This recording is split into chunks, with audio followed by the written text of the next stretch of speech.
So let's have a look at the test runner. So what I'll do is I'll go into my test tab here and let's come down and run this test.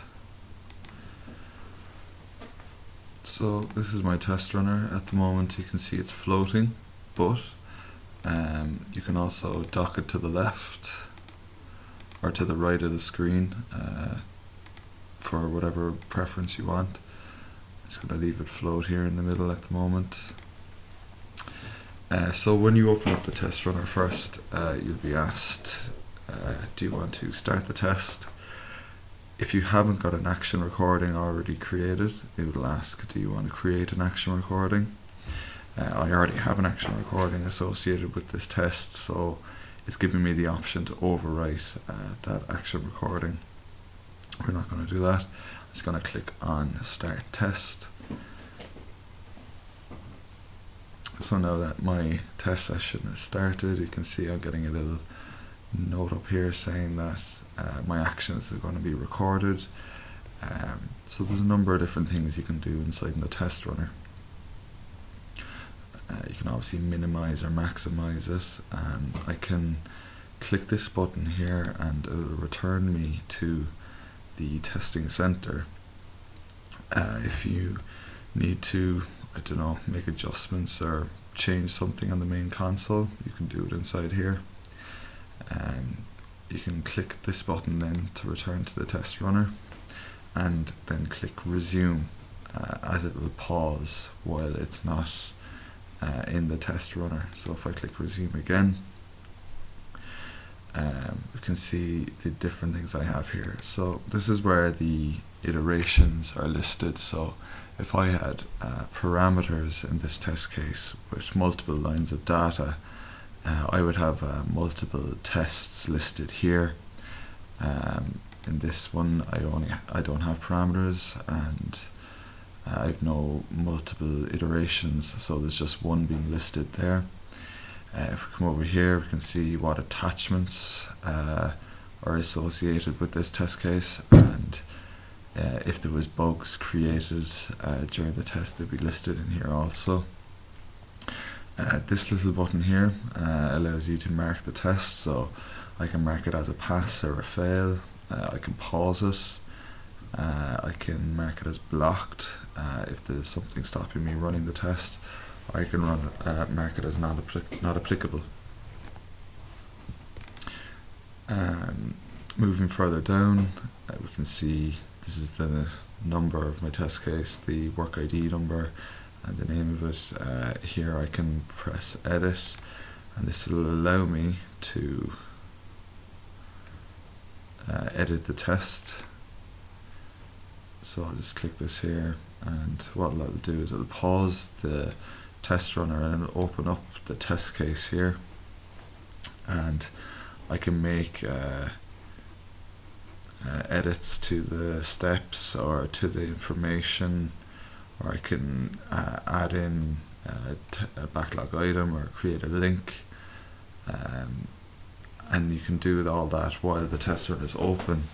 Although if you do change the test steps, then you will have to reset the test case before you can run it again. So this is just listing the configuration associated with this test case.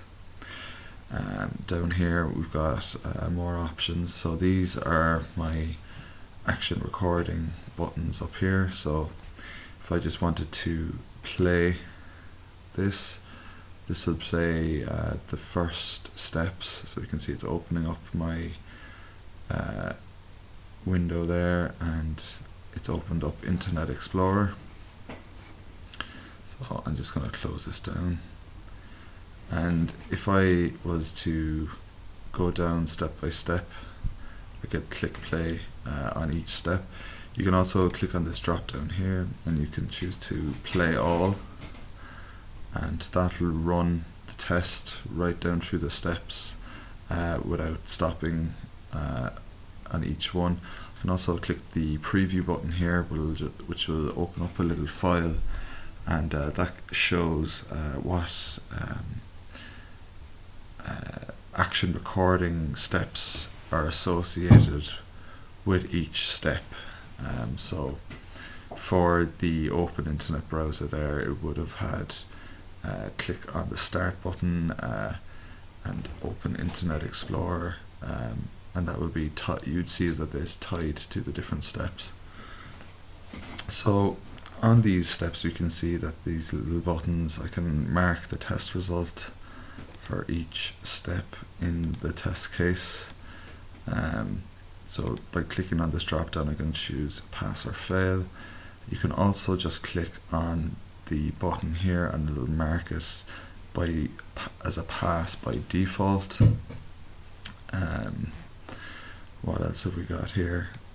Down further here we've got, this is what a step with an expected result will look like.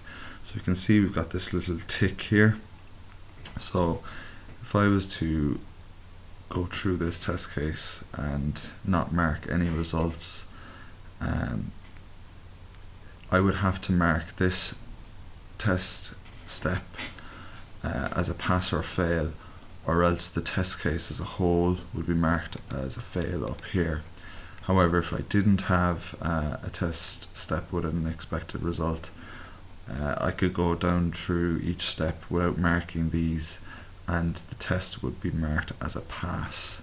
So these steps with an expected result, they have to be marked manually, either pass or fail, otherwise the test will be marked as a fail.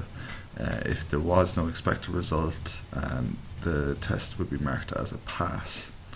So once you're finished, you can click End Test down here.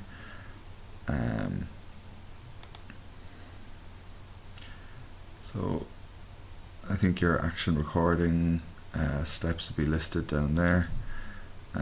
So we can see there I have not specified a result for this validated step, therefore the test will be marked as a fail. So if I just go pass here, it's already marked that this test as a fail, but I'm just going to mark it as a pass.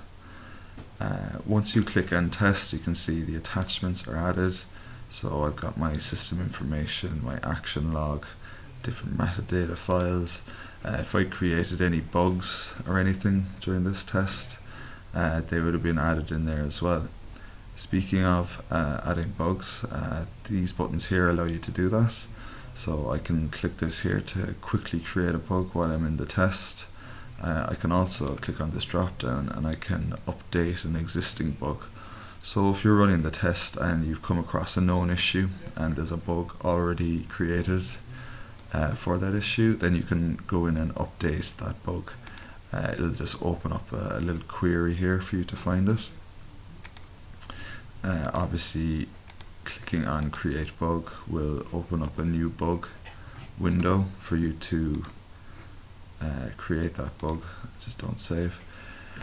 And next to that is the buttons for adding a screenshot. So if I click this, it'll allow me to take a quick screenshot and it'll add it in to the step that I was on when I chose to add that screenshot.